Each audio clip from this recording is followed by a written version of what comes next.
everybody, I'm Mango Thunderslice, and today we're going to be talking about how the Clinton Cabal armed North Korea with nuclear weapons. I guess, I'll probably go with a different title than that, but that's kind of the story today, and I guess we'll just start out with a preface that I don't have any specific, concrete, valid, hold-up-in-court proof that this story today is factual proof.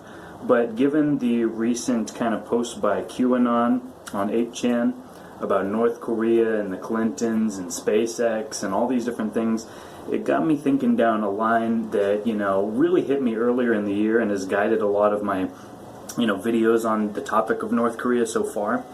And again, it's not a very popular position because it requires some deep analysis and some faith, a lot of faith actually, that there are things happening that you don't see, that, there's information that you're not privy to, and, we're used to being in the paranoid mindset of just assuming that all of those things are working to our disadvantage, but I think it's important to acknowledge that there's enough evidence right now to have the pronoia, right, the pronoiac mentality, which is that, there's an equal probability that all these things that are happening in the background are actually happening to our benefit rather than to our detriment. And again, the theme of my videos, that's because the frequency of the planet is changing. Humanity is evolving right now on an individual and a collective level, and that is changing the pattern of reality.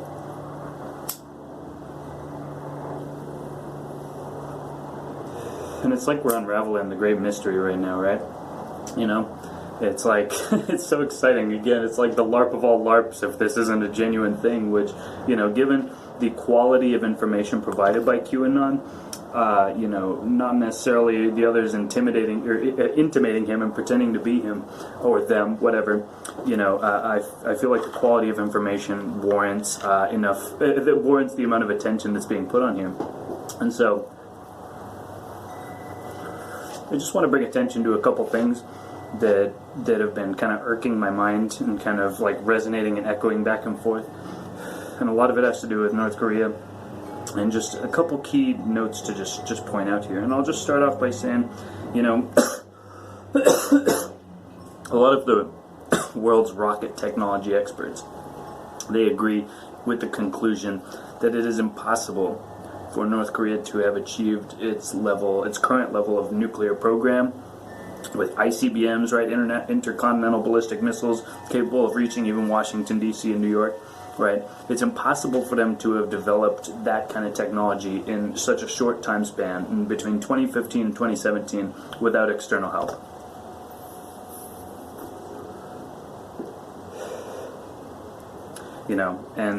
There's a whole lot of in-depth analysis. There was this one article that was posted, it's by this guy, John Elliman.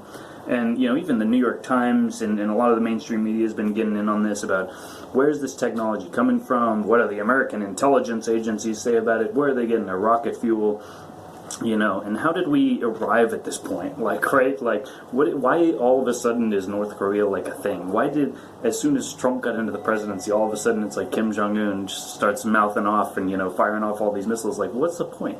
It's very curious timing.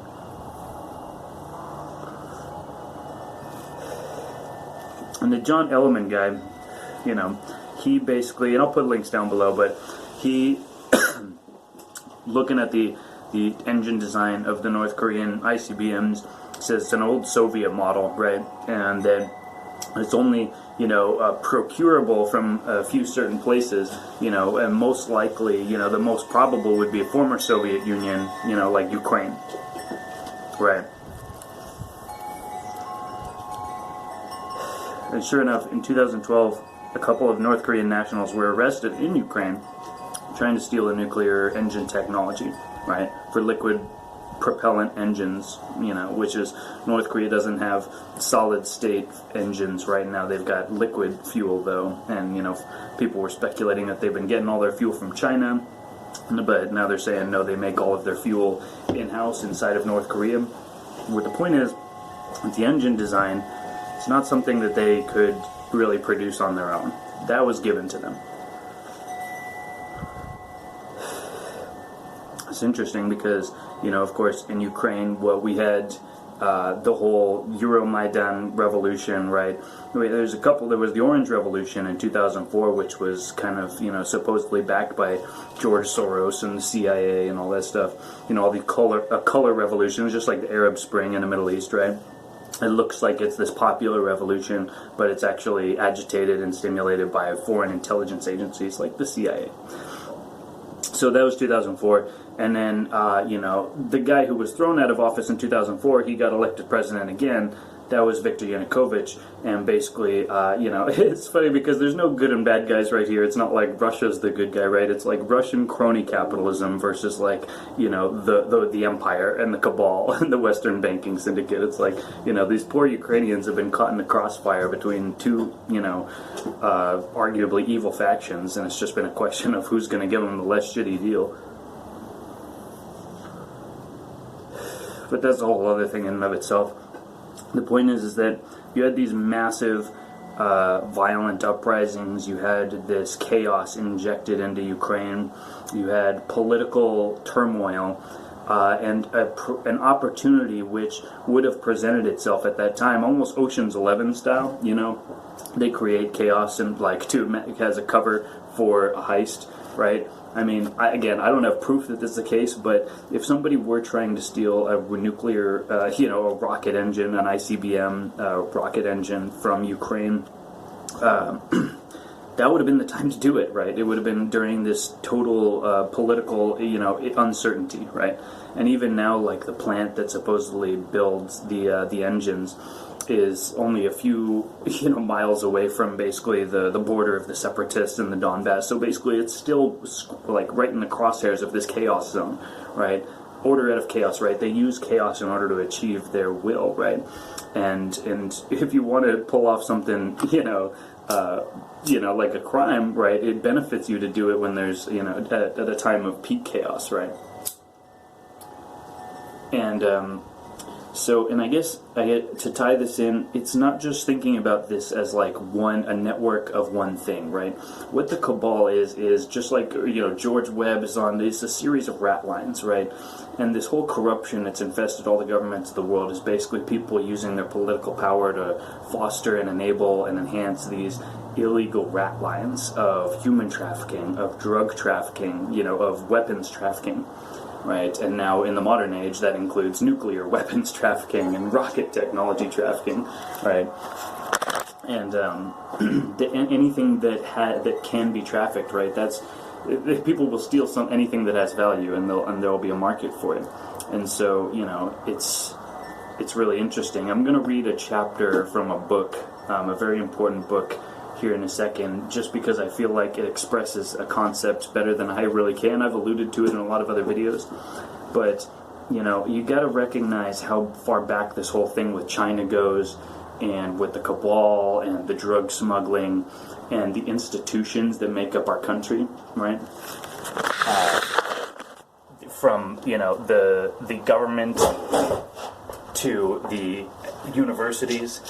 It's all financed by drug money. This is all just like, it's all just criminal enterprises eventually making their fortune legit, right?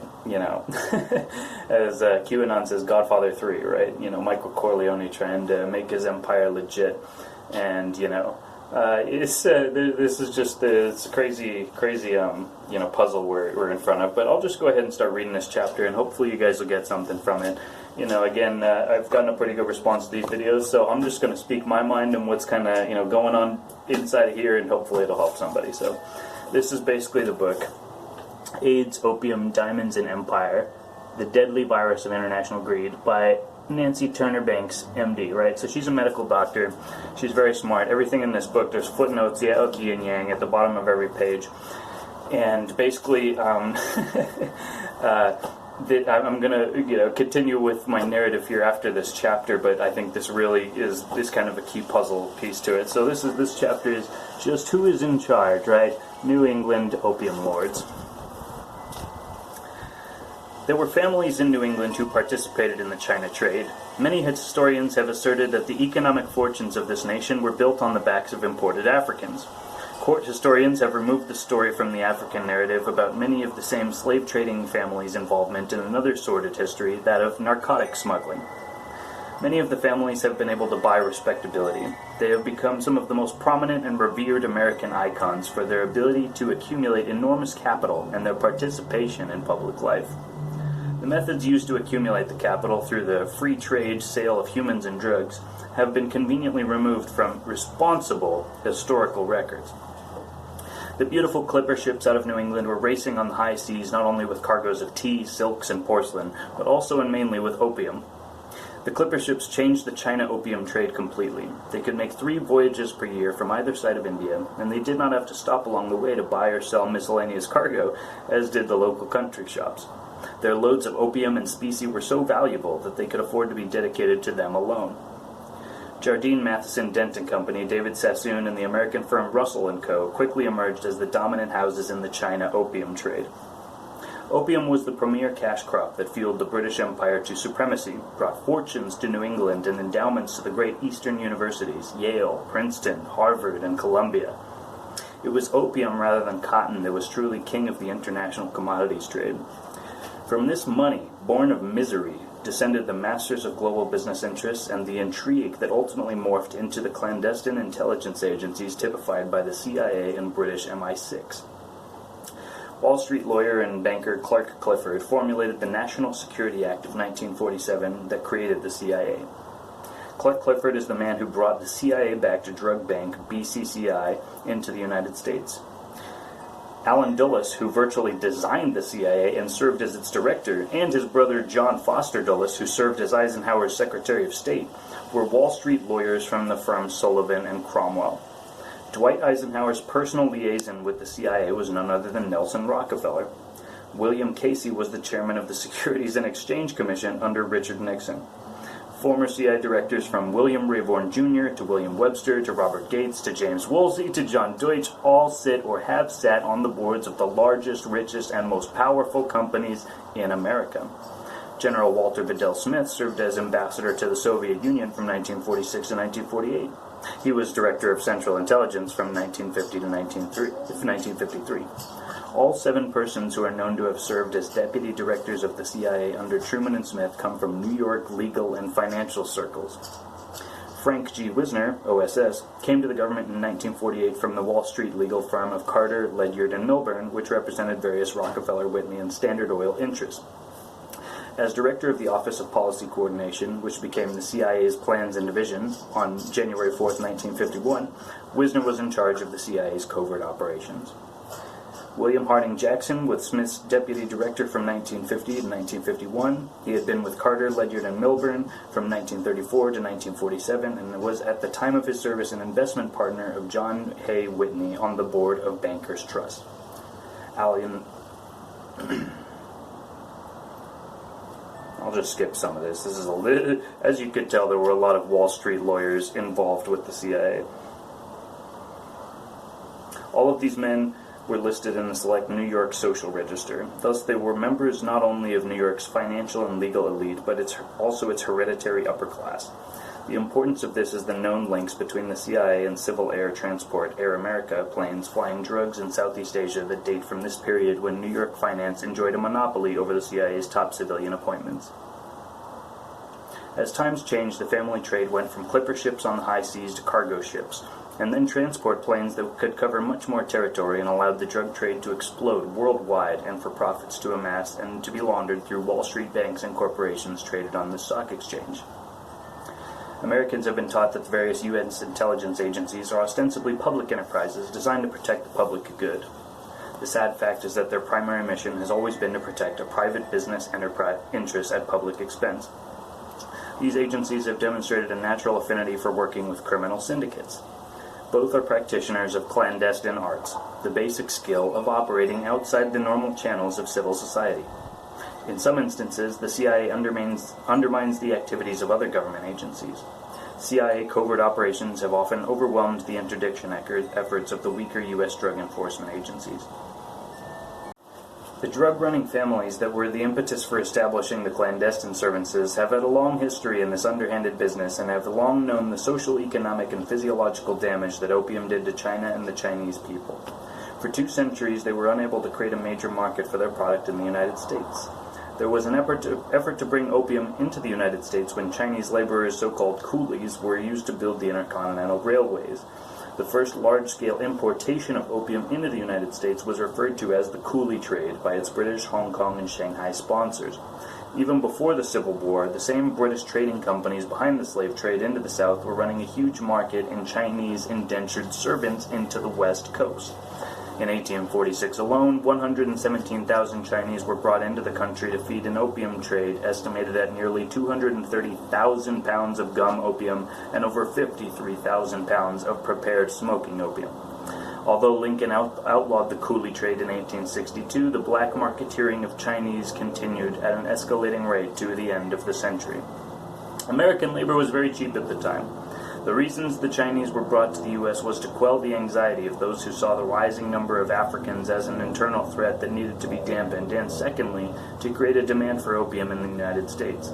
Opium use became widespread by the middle of the 19th century, but by the 1890s the United States still had the political will to successfully reduce opiate consumption and place legal restrictions on the trade and on drug use in general, and the laws were actually enforced. World War II disrupted international shipping, and unlike the current Homeland Security Department, America still had the moral will to have tight waterfront security that blocked, with the aid of organized mobsters, the smuggling of heroin into the United States. The U.S. addict population dropped from 200,000 in 1924 to about 20,000 in 1944 to 45. Opium and cocaine were used in patent medicines at the beginning of the 20th century, and some heroin was imported into the inner cities of the North. However, illicit drugs were never as widely and systematically imported into the United States until Kissinger prolonged the Vietnam War and began to trade openly with China. By the early 1950s, the global drug syndicates were again operating, but the flourishing of this trade was linked to the covert arm of United States foreign policy. Chinese opium production levels increased, and it was possible for China to turn the tables on Western powers. China began exporting drugs into the United States and Europe with the help of CIA and homegrown mobsters. As noted, American gangsters, including Arnold Rothstein, Meyer Lansky, Charles Lucky Luciano, Louis Lepke Buchalter, and Joshua Katzenberg, forged links with Chinese drug lords, both in Shanghai and California, to obtain supplies for the growing American narcotics market. The trade exploded after the Vietnam War and the initiation by Nixon and Kissinger of a more open policy with China. Both the Chinese Communists and the Chinese Nationalists used opium to finance their movements. From the time of the BEIC, British East India Company, the Chinese never discontinued the profitable drug business with their Western partners. The upshot of the Vietnam War was the U.S. intelligence community taking charge of the Golden Triangle by controlling installed proxy drug lords. Hollywood even made a movie about this called Air America that starred Mel Gibson. The real Air America was no Hollywood story. It was at the eye of the storm of contrived wars for control of the opium trade in the Golden Triangle, which is an overlapping area of 5 countries: Vietnam, Laos, Burma, otherwise known as Myanmar, and Thailand and Yunnan province in China. This is one of the main regions, along with the Golden Crescent, Afghanistan, Pakistan, and Iran, where opium poppies are harvested on a large scale. During and after the Vietnam War, the United States became flooded with drugs. Many soldiers returned from Vietnam addicted to heroin. It has been suggested that the war was kept going longer than necessary for this reason. In The Arrogance of Power, Anthony Summers reports on a conspiratorial and possibly illegal diplomatic intervention in 1968 by Henry Kissinger on behalf of presidential candidate Richard Nixon to extend the Vietnam War. Just before the election, Nixon persuaded the head of the Saigon regime to refuse to participate in the Paris peace talks arranged by President Johnson.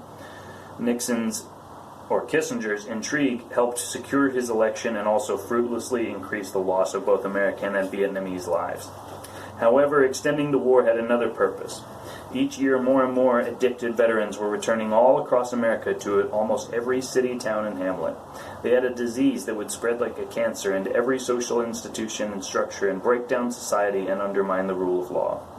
They provided the base for the retail trade, the addicted selling drugs to support their habit. Addicted veterans returned to small towns and hamlets where people had no idea of the drug-fueled nightmare the war in Vietnam would unleash upon them. conveniently timed in 1970, just before the return of the heroin-addicted, strung-out Vietnam veterans, and about the time that the CIA was running MK-Ultra, a mind control and chemical and torture interrogation research program that was dumping mind-altering drugs such as LSD into America's youth scene, Nixon declared another war, this time on drugs. The soldiers who had just defended corporate interests halfway around the world would now begin to fuel another burgeoning enterprise, the prison industrial system. The following year, Nixon declared the war on cancer. Both the war on drugs and the war on cancer, as will be shown, have been sterling successes for financial interests and relate directly to the development of the HIV/AIDS crisis. The drugs and environmental toxins helped to create an oxidative stress crisis, and the war on cancer created the cover story with the virus myth. It was at this time, during and after the Vietnam War, that a profusion of illegal drugs, experimental drugs such as LSD, and legal drugs used in an irresponsible manner such as amyl nitrate, Valium, Quaaludes, steroids, and antibiotics were targeted at the explosive baby boomer population subset that was experimenting with alternative lifestyles, the hippie, women's lib, and sexual revolution movements. The drugs and alternative lifestyles were used to induce a generation to freely take these poisons into their bodies. It was a generation that was taught the hedonist principles of free trade. Nothing was sacred, all values were relative, and if it felt good, just do it. Thus, physical and psychological poisoning and social dislocation created the crisis of immune destruction, especially at first in the sexually promiscuous gay community, who seemed the most prone to excessive polydrug use. As CDC records indicate, the doctors who saw the first cases of AIDS recognized it as a problem of toxicology, of system poisoning. Their good medical judgment and sane scientific observations were soon brushed aside for a more lucrative market strategy. The virus hunters, ego-deprived of the glory that eluded them from the failed war on cancer, were ready to bask in the accolades that they felt they deserved. Focusing on drugs that elites were supplying to America's children and youth was not going to happen. It was easier to blame the problem on a viral terrorist. The bug was easy to understand, it could be attacked, and with new drugs, it was going to be very profitable. The virus hunters' failed effort at finding a bug that caused cancer would be vindicated. They would simply make a collection of stress proteins, find an enzyme, reverse transcriptase, and identify some viral-like particles in their laboratory witch's brew and call it the isolation of a new virus, HIV. It was alchemy that had nothing to do with the rules of the natural world, but it was a perfect match, made in hell. It is now well accepted and understood that the illicit drug trade is a 400 to 600 billion a year international business and is protected at the highest levels by Western governments. Trade in illegal drugs is estimated at from 5 to 8% of overall world trade, which is slightly larger than the combined global trade in agricultural products and cars.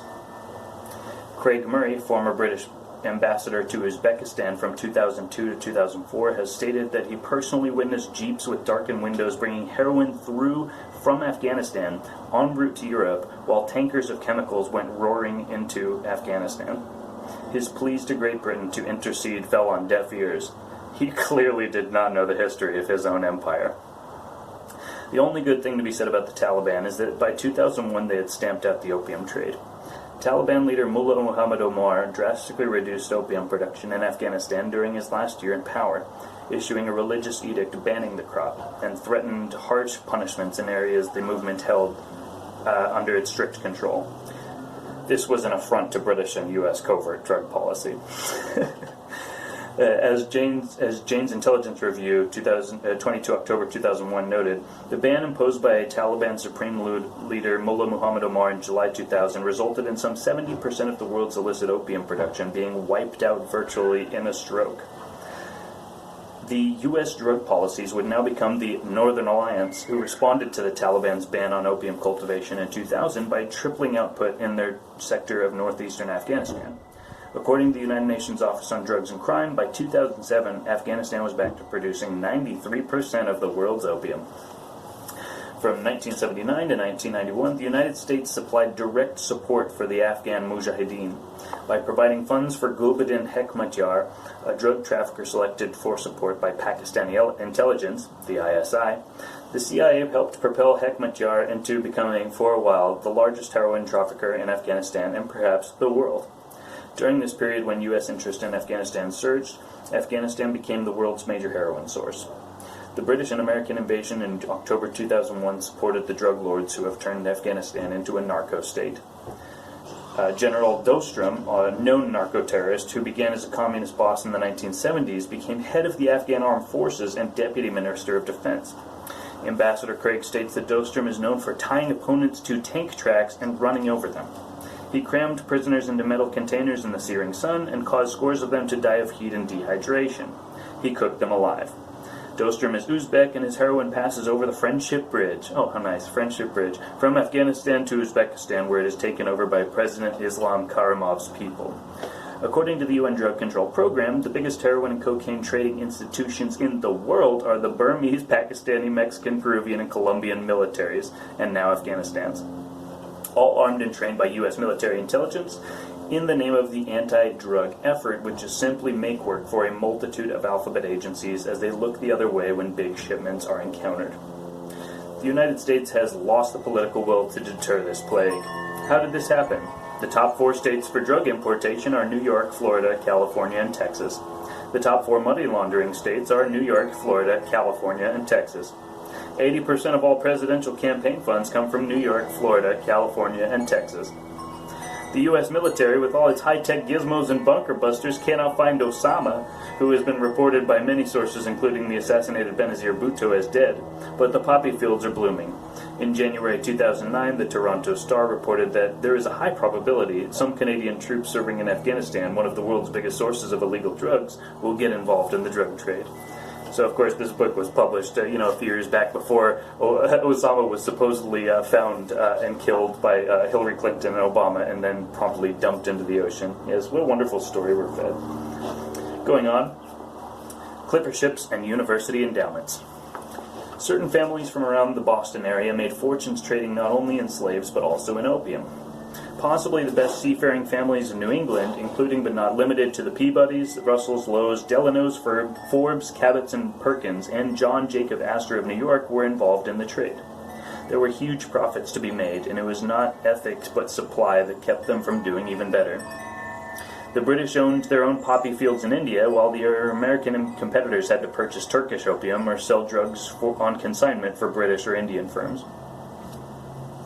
Linda Miner, in her 3-part series, Why the Harvard Corporation Protects the Drug Trade, found that the successors of the opium smuggling companies in America quickly established a system to use their dirty profits as venture capital for direct investment in strategic industries, and secondly, that they funneled charitable donations into educational institutions to control both the huge tax-exempt endowments and to create a mask of respectability and generosity and hide the true nature of their character. It has also been well established, as noted above, that such clandestine business alliances led directly to the establishment of the OSS and the CIA, and that the knowledge of the drug trade, its profits, trade routes, and distribution channels, rat lines, became part of what is known as black ops funding. It has been a way of getting around the democratic process of congressional oversight for the perpetuation of clandestine wars, in-country coups d'etats, in assassinations, in furtherance of a global economic agenda of free trade and centralized banking control. Drug money funds the secret government that commits high crimes and treason against the state and remains well hidden and outside the rule of law. Allen Dulles, the first CIA director, was the direct descendant of a family that obtained its start with the British East India Company. He was schooled by the British intelligence services during World War II as a member of the OSS. This was fitting, as one of the end products of World War II was the transference of the cost of running the British colonial empire to the clueless American taxpayer, who was happy to take on these expenses because they had just been brilliantly programmed to think they had won a hard-fought and just war. Profits from the opium trade helped to establish AT&T and the United Fruit Company, and the Texas Mexican Railway Company, and the Chicago Burlington and Quincy Railroad. During 1873, these venture capitalists, formerly known as the Boston Concern, including John Murray Forbes and Thomas Jefferson Coolidge, started expansion of the Atchison, Topeka, and Santa Fe Railroad, which expanded across Kansas to Colorado. Their securities were marketed by the Baring Brothers Bank in England, sponsor of the world's narcotic traffic throughout the 19th century. To gain respectability, many of these well-heeled drug dealers donated large sums to various East Coast universities. John Cleve Green gave a fortune in opium profits to Princeton in the financing of 3 buildings, 4 professorships, and the Princeton Theological Seminary for a 25-year endowment. Abbott Lowe's fortune financed the construction of the Columbia University New York campus.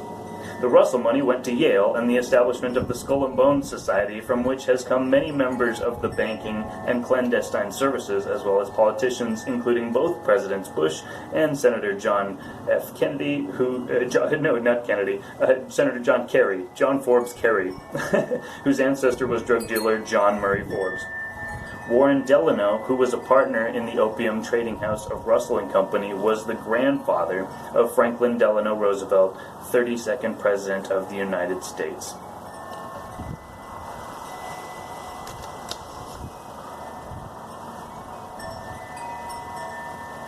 The drugging of America. By controlling the history departments of the major universities through their endowments and selection of appropriately inclined department chairs, elite families have managed to keep this rather ignominious history from general discussion. By controlling the mainstream media and showing a steady stream of young African American and Hispanic males arrested for street-level drug dealing, they have been able to maintain their mask of respectability. Many street-level drug pushers can hardly read a newspaper.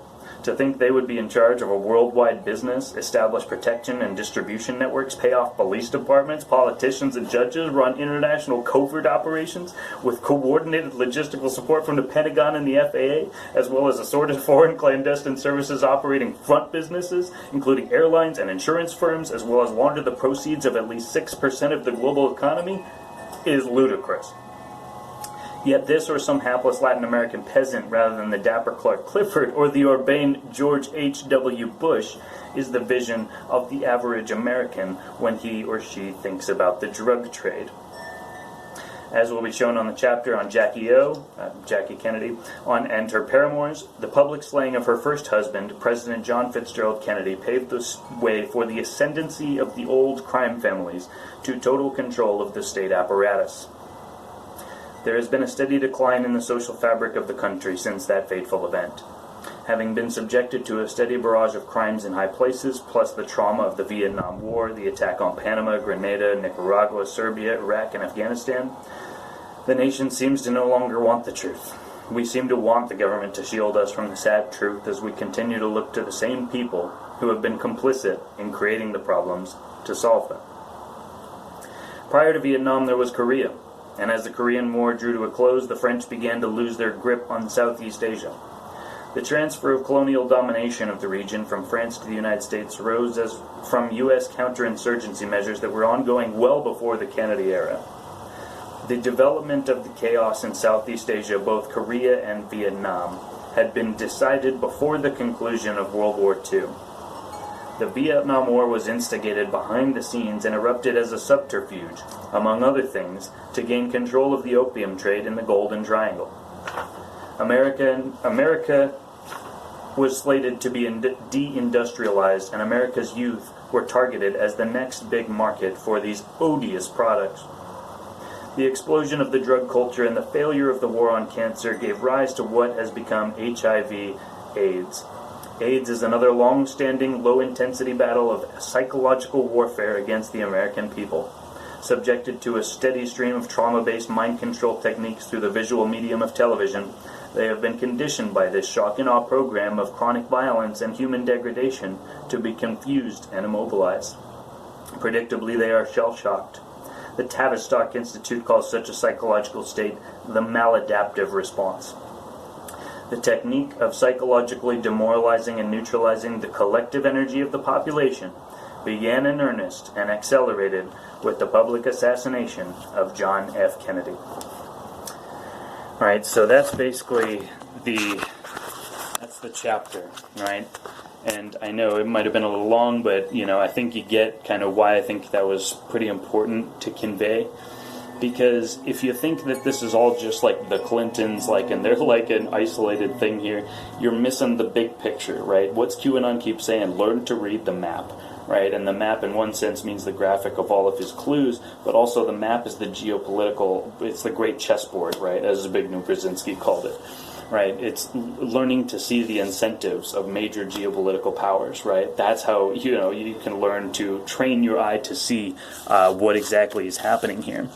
And I think that this book really helped elucidate the point, and I've read this book a long time ago, but I just had to come back to it because I was looking up who was the top donor to the Clinton Foundation, right?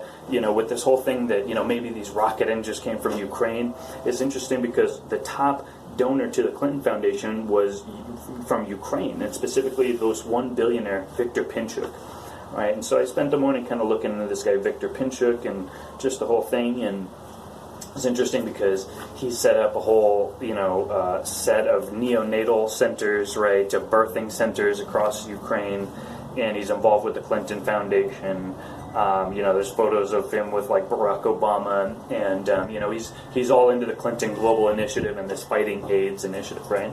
So it's important to recognize, just like George Webb's talking about, that these rat lines, they use these charitable, these pseudo-charity covers to enact an ulterior will, which whether that be drug smuggling or human trafficking, right, kidnapping children, right, and all of this like satanic pedophilia, like this is part of like their religion and how they keep each other like controlled, right? Just like any religion is kind of a social, control mechanism, for better or worse. I'm not saying that all religion's bad because it controls people, but what is the point of a religion? It's about controlling yourself, right? And in these guys, they basically control their release of information so that it benefits their cabal of Satan worshipping twats, right?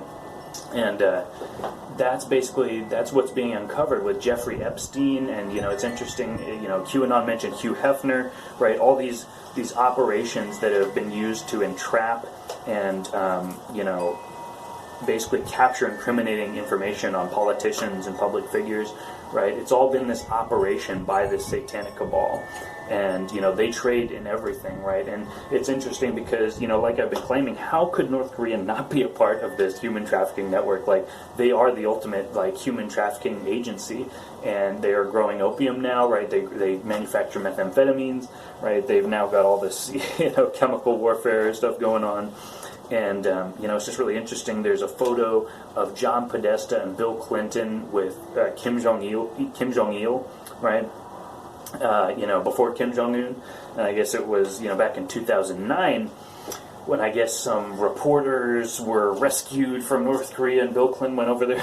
There's John Podesta sitting there awkwardly in the background, right, and a couple other people, and QAnon posted that photo, and he's mentioning, like, what changed immediately after POTUS was elected or whatever, but he says POTUS, but he doesn't necessarily mean Trump in that statement. He could also mean Barack Obama, right? So Barack Obama's foreign policy was, basically defined by this, this feel-good, like social program here domestically, and there were no overt wars. It was all covert, right? And it was all the fulfilling of all these rat lines, right? It was just like basically the foreign policy was of like, a criminal drug lord, right? A degenerate criminal, overlord or underlord, and that's what Barack Obama basically is.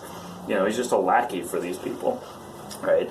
And it's like, he's been born into it just like the rest of them. And, the question is, the difference between the whistleblowers and the people who go on to be like Hillary Clinton is like whether or not they learned to enjoy passing on the trauma and the torture that they experienced, right? And that's really where the crime gets transferred to the next generation of evil twat, right? Is like, when they learn to enjoy hurting others the way that they were hurt, right? And that's very sad in all cases, but we got to deal with the situation and recognize that these people are demons. They're in human suits, right? And they don't abide by anything that we know of as rationality. Look at the video of John Podesta responding at Duke University to the student's question. It's just amazing that she was even allowed to ask that question. But again, it's just a sign of the times. And, it's just important. It's just, I don't necessarily see the proof here, but it was Hillary Clinton and this cabal during the presidency of Barack Obama that basically overthrew Ukraine, right? It's from Ukraine that they're saying these engines came to North Korea, right? QAnon's also mentioning SpaceX, like Elon Musk, and who knows where, what the real connection is there. But, is this is Elon Musk involved in this trafficking of rogue rocket technology, or rogue nuclear material? Who knows? Like, but it's really interesting to see the breadcrumbs that QAnon is dropping, and to look into Victor Pinchuk, and to be reminded of AIDS, and again these drug rat lines, and then to go back to this book, and remember that basically this is the apparatus of the deep state. It is a vast criminal enterprise, right? And Trump appears to be doing is to be trying to shut it down using his own allies, patriotic allies in the military-industrial complex, the ones who realized what was going on in this country and basically are now responding to it. And basically us, the popular will of the country. We know what's going on. We found out, It's like through documentaries like An Open Secret, all these documentaries, all of us sharing information on the internet, we've painted this picture. And now it's very difficult for them, right, to prevent the average person from seeing it, and to prevent it from making sense to them, because it's so intuitive and it's so obvious when you really just look. Right. So, and Trump's now basically bombing the heroin factories in northern Afghanistan. Earlier this year I pointed out how the Moab, the mother of all bombs, was dropped on Nangarhar province, and basically the Khyber Pass, where all the heroin goes into Pakistan. Right. You've got this purge of the Saudis, right? Maybe that's what Mohammed bin Salman is talking about, is basically purging his whole kingdom of these drug smuggling, basically, satanic pedophiles. And, Mohammed bin Salman's probably got his own harem, but, his own, basement full of women chained to the wall or whatever, who knows. But, that's the thing, is even among these billionaires, even among Trump, right? Trump's obviously a playboy, right? But even he kind of had like a Jiminy Cricket moment of just like, let your conscience be your guide, bro. Like, this is evil and you know it, right? And that's what appears to be happening. Again, there's been very little mention in the alternative media about Trump basically going and bombing the heroin factories, and the only people I think that are capable of understanding that information and processing it effectively are those who understand that there's a war going on, a secret war that is now not even a secret. There's a war going on between intelligence factions, and you can go back to basically my videos from last year, Trump and the Illuminati, parts 1, 2, and 3. Basically, like, nobody knew what the hell I was talking about back then, but it's becoming more and more obvious. And again, I try and check my own thoughts. I try and say, am I just crazy, or am I just making all this shit up? But it's like, the more that time goes on, and the more that the movements of Trump, and basically how he keeps playing the media, and this whole QAnon thing is just like a whole other series. And now basically the taking down of Hollywood, the purging of Saudi Arabia, it's like all these strings are being cut, right? All these puppet masters, right? All these strings are just getting cut. And Trump, like Alexander, is coming in like with a sword, a Gordian knot, and cutting it all in half and saying, we're not playing this shit anymore, homie. And that's why, again, I think if he can continue in this and he can prevail with our support, he will be known as the greatest president in American history. So we'll see what happens. But that's kind of my video today, just some things to ponder. But it really looks like, that, this whole North Korea thing was almost cultivated by the Cabal as kind of like what's the word, a quagmire for Trump to deal with, like just a wrench in his gears, throw this nuclear crisis at him. But I think that ultimately the response to it is going to be more effective than the Cabal could ever really anticipate at the time, and that's what I mentioned in the last video, or the video before, which is the détente with China, that now Xi Jinping, Putin, right, you've got this new axis of world leaders who are done with this, like pedophilia and child trafficking shit, right? Maybe they're still trafficking the drugs, but they're done with, like, certain more evil aspects of it. But who knows, with them bombing the heroin processing facilities, it's not easy to come to that conclusion. It really seems like there's a fundamental shift here of moving into the light, moving into a new era.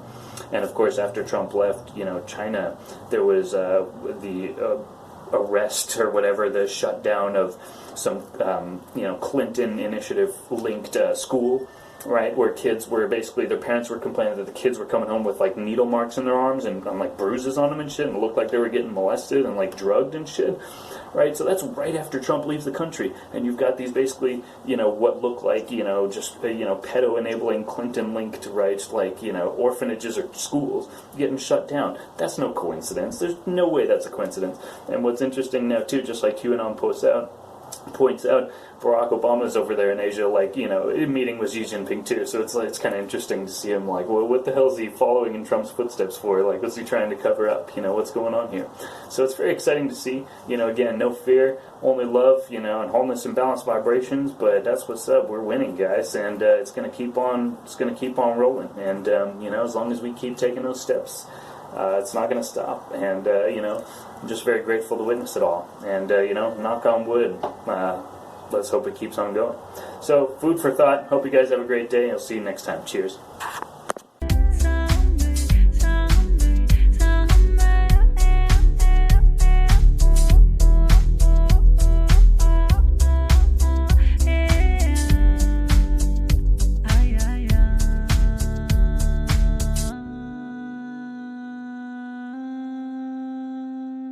Ah.